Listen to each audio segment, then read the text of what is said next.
कभी सोचा है क्या हमारी उत्पत्ति पृथ्वी पर हुई थी या फिर हम कहीं और से आए हैं, शायद मंगल से?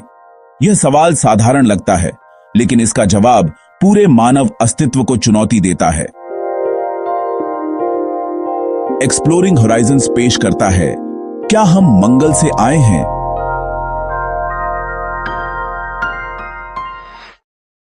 अगर आपको अंतरिक्ष और विज्ञान के रहस्य समझना पसंद है तो चैनल को सब्सक्राइब जरूर कर लीजिए, क्योंकि आज हम एक ऐसी थ्योरी की पड़ताल करने वाले हैं जो शायद बता सके कि हमारे डीएनए का कुछ हिस्सा मंगल से आया हो।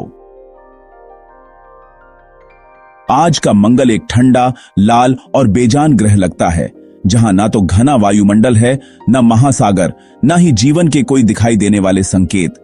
लेकिन हमेशा ऐसा नहीं था।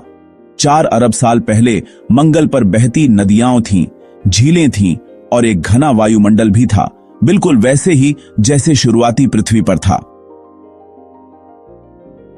नासा के ऑर्बिटर्स और रोवर्स ने मंगल की चट्टानों में उन्हीं खनिजों के निशान ढूंढे हैं जो सिर्फ तरल पानी की मौजूदगी में बनते हैं। वैज्ञानिक कहते हैं कि मंगल कभी रहने योग्य दुनिया था, एक ऐसी जगह जहां सूक्ष्म जीव जीवित रह सकते थे। लेकिन एक समय ऐसा आया जब मंगल अपना चुंबकीय क्षेत्र खो बैठा।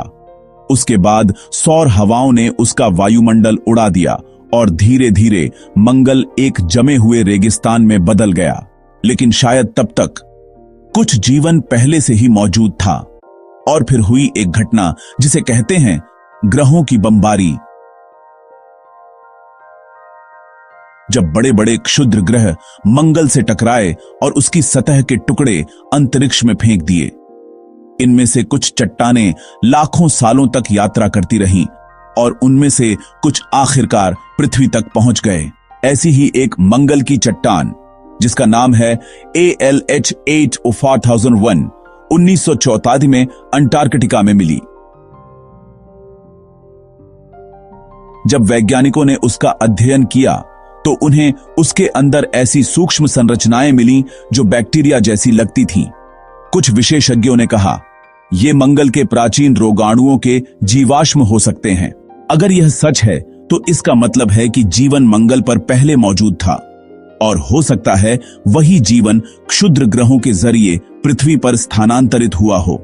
इस थ्योरी को कहते हैं पैनस्पर्मिया। एक दिलचस्प विचार जिसके हिसाब से जीवन एक ग्रह से दूसरे ग्रह तक यात्रा कर सकता है, उल्कापिंडों, धूमकेतुओं या ब्रह्मांडीय धूल के माध्यम से। यानी हम पृथ्वी के नहीं, मंगल के वंशज हो सकते हैं।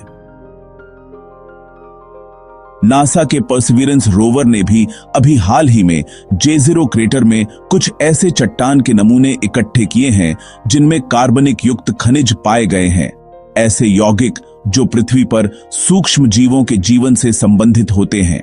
और हाल के अवलोकनों में मंगल के ऊपरी वायुमंडल में एक दुर्लभ और दृश्यमान अरोरा का भी पता चला है। यह संकेत देता है कि मंगल के अंदर अब भी रासायनिक और चुंबकीय गतिविधि चल रही है। अगर मंगल के अंदर अब भी थोड़ी गर्मी और ऊर्जा बाकी है तो वहां प्राचीन रोगाणुओं के निशान अब भी जीवित हो सकते हैं, कहीं गहरे भूमिगत बर्फ के नीचे। और अगर भविष्य के मिशन वहां से किसी जीवित जीव का सबूत ले आए तो शायद हमें अपने ही पूर्वज मंगल पर मिल जाए। सोचो जरा, अगर हम सच में मंगल से आए हैं तो हमारा असली ग्रह लाल है और पृथ्वी सिर्फ एक अपनाई हुई दुनिया। शायद जब हम आसमान में मंगल की तरफ देखते हैं तो हम अपने पुरखों के घर को देख रहे होते हैं। यही तो है अंतरिक्ष का जादू। हर खोज एक नए सवाल को जन्म देती है और कभी कभी जवाब इतना साधारण होता है कि वो पूरे इतिहास को बदल देता है। एक्सप्लोरिंग होराइजन्स, जहां हर थ्योरी एक नया क्षितिज खोलती है।